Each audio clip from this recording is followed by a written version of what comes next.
rates are expected through Sunday evening.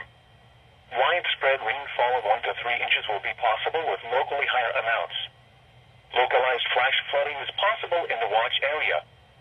People in the watch area should keep an eye on the weather and be prepared for immediate action should heavy rains and flooding occur or a flash flood warning be issued. Avoid low-lying areas and be careful when approaching highway dips and underpasses.